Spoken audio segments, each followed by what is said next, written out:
বেআইনি নির্মাণ নিয়ে আগেই কড়া মত দিয়েছিল হাইকোর্ট। এরপরে নারকেলডাঙ্গায় বেআইনি নির্মাণ নিয়ে এবার সেই বেআইনি নির্মাণ ভাঙার নির্দেশ দিল হাইকোর্ট। কালই শুরু করতে হবে বাড়ি ভাঙার কাজ, এই নির্দেশ বিচারপতি অমৃতা সিনহা। শ্রাবন্তী শাহ আমাদের প্রতিনিধি আমাদের সঙ্গে রয়েছেন। শ্রাবন্তী আরো বিস্তারিত জানাবেন। শ্রাবন্তী, দেখো, আজকে ওসির হাজিরা ছিল, সেখানে ওসির কাছ থেকে রিপোর্ট তলব করেছিলেন বিচারপতি। দেখা যায় যে বাড়িটা ইতিমধ্যেই ভাঙা শুরু হয়েছে, যদিও এখনো পর্যন্ত ওই বাড়িটা পুরো ফাঁকাই করে দেওয়া হয়েছে। এখানে যিনি স্টে অর্ডার চেয়েছিলেন, অর্থাৎ স্থগিতাদেশ চেয়েছিলেন, বিচারপতি তাকে উদ্দেশ্য করে বলেন, যদি এই বাড়িটা ভেঙে পড়ে আপনার উপরে পড়ে তাহলে কে আপনাকে রক্ষা করবে। অর্থাৎ সেই প্রথম দিন থেকে গার্ডেন রিচের বাড়ি ভাঙার পর থেকে বিচারপতির যে মনোভাব সেটা আজও স্পষ্ট। বেআইনি নির্মাণ কোনো রকম ভাবে আর কোনো স্থগিতাদেশ দেওয়া হবে না এবং এই বাড়িটিও ভেঙে রিপোর্ট দিতে নির্দেশ দেওয়া হয়েছে আদালতের পক্ষ থেকে। বেশ, ধন্যবাদ শ্রাবন্তী। অবৈধভাবে ভরাট হচ্ছে জলাশয়, অভিযোগ করেছিলেন খোদ বিধায়ক। তারপরও দখলদারদের দাদাগিরি থামছে কোথায়?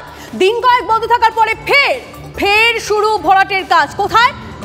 বেহালার জেমস লং সরণি লাগোয়া 123 নম্বর ওয়ার্ডে এমনই ঘটনা ঘটছে। কি বলছেন সেখানকার স্থানীয় বাসিন্দারা, শোনাবো আপনাদেরকে। পুকুর তো এটা দেখছেন তো, পুকুর আমাদের জন্ম থেকে। এটা পুরো ঘিরে দেবো, কে করেছে না করেছে জানিও না। সায়ন্ত আমাদের প্রতিনিধি আমাদের সঙ্গে রয়েছেন। সায়ন্ত, অভিযোগ সামনে আসছে কিন্তু এখন অব্দি পুরসভার কি ঘুম ভাঙছে না? আরো কত কি গার্ডেন রিচ হবে, তারপরে কি পুরসভার ঘুম ভাঙবে? একদমই। দেখো, গার্ডেন রিচ ঘটনার পর কিন্তু বারবার করে জলাশয় ভরাট নিয়ে প্রশ্ন উঠছে এবং জলাশয় ভরাটে কতটা পুরসভার নজরদারি রয়েছে সেটা নিয়ে কিন্তু বারবার প্রশ্ন উঠছে।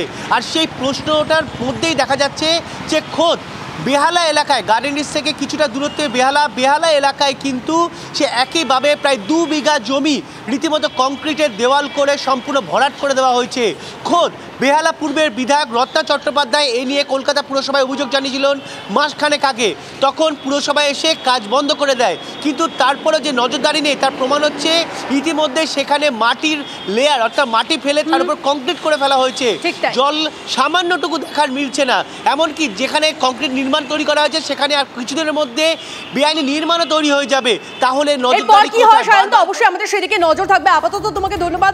রত্না চট্টোপাধ্যায় এদিকে কি বলছেন শোনাবো আপনাদের। যেটা বুঝিয়ে দেওয়া হয়েছে সেটা নিয়ে আমি একদম আমার চোখে পড়ার সঙ্গে সঙ্গে আমি মেয়রের কাছে কমপ্লেন করেছি এবং আমাদের যে ডিজিপিএমইউ তাদের কাছে কমপ্লেন করার পর তারা সঙ্গে সঙ্গে নোটিশ পাঠিয়েছে। নোটিশ পাঠানোর পরে তাদেরকে বলে 1 মাস টাইম দেওয়া হয়েছিল খুঁড়ে দেওয়ার জন্য। তো সেই প্রসেস অবধি আমার জানা। আমি আপনারা যখন বলছেন যে এটাকে কংক্রিট করা হয়েছে বা কি, আমি নিশ্চয়ই নিজে গিয়ে ওটা দেখে নেব।